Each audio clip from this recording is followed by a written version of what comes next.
Olá, hoje a gente vai mergulhar num assunto que parece técnico, mas que na verdade mexe diretamente com o nosso dia a dia. O sistema que foi criado para proteger o dinheiro público nos municípios do Piauí. Já parou para pensar nisso? Pois é. Existe toda uma estrutura que deveria garantir que cada centavo do nosso imposto seja usado do jeito certo. E entender se essa engrenagem está funcionando bem ou não é o primeiro passo para a gente ter uma gestão pública muito melhor. A melhor forma de entender o controle interno é pensar nele como o nosso sistema imunológico. É isso mesmo. Ele age de forma preventiva, ali nos bastidores, identificando e corrigindo falhas antes que elas virem uma doença grave e causem um estrago nas contas da cidade. Beleza. Então vamos entender na prática o que esse guardião das contas faz. E olha, já adianto, não é só ficar olhando o papel depois que o dinheiro já foi gasto, não. O pulo do gato é que esse é um trabalho contínuo, de todo dia. É uma supervisão constante para ter certeza de que a máquina pública está funcionando dentro da lei, com eficiência e, claro, bem longe de qualquer irregularidade. É como se fosse o primeiro filtro de qualidade da administração. Certo, mas e na teoria? Como deveria ser? O que a legislação diz que é preciso para que esse sistema imunológico da cidade seja realmente forte e eficaz? E aí a coisa fica séria. Porque não é uma sugestão, sabe? É uma ordem.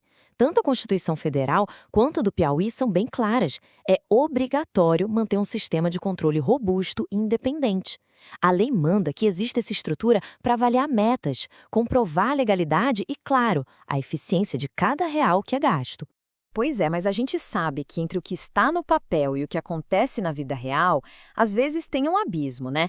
Agora a gente vai ver o que os dados do próprio Tribunal de Contas do Estado do Piauí revelam sobre a situação.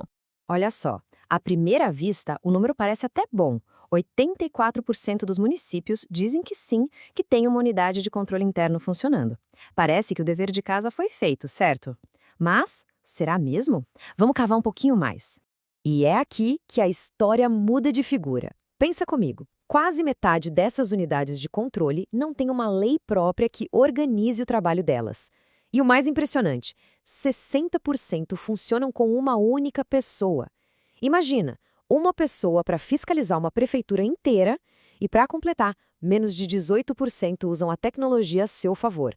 Ou seja, muitas existem só no papel, mas na prática falta gente, falta lei e faltam ferramentas. E esse número aqui resume o impacto disso tudo. 94. Esse é o número de municípios no Piauí que não atingiram nem metade da pontuação de eficácia na avaliação do Tribunal de Contas. O desafio, como a gente pode ver, é gigantesco. Mas calma, nem tudo está perdido. Diante desse diagnóstico, a boa notícia é que já existem iniciativas para virar esse jogo.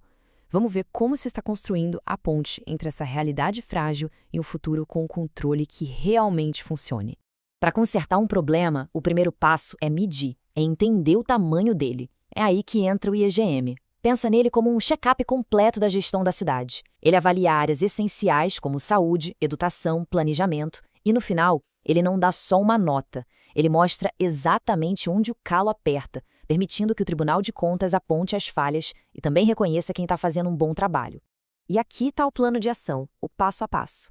Primeiro, o diagnóstico, com ferramentas como o projeto Interagir, que na prática é uma conversa entre o Tribunal de Contas e os municípios para entender as dificuldades. Depois, vem a qualificação, analisar todos esses dados para entender a necessidade de cada um.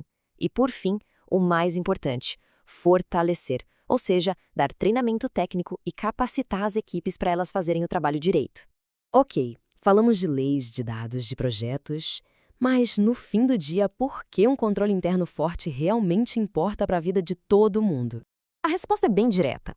Um bom controle interno significa menos dinheiro jogado fora, menos espaço para corrupção e, no fim das contas, mais recursos para o que realmente interessa: escolas melhores, hospitais equipados, ruas asfaltadas. Significa um governo mais transparente e, principalmente, o aumento da confiança de todo mundo na gestão pública. No fundo, é sobre isso. É a própria prefeitura se autocorrigindo, se curando antes que a doença se agrave. É aquela prevenção inteligente que garante a saúde financeira e administrativa da cidade no longo prazo. Então, fica a reflexão. Será que essa primeira linha de defesa da nossa cidade está forte e ativa? porque garantir que ela funcione bem é uma responsabilidade que, no final, beneficia a todos nós.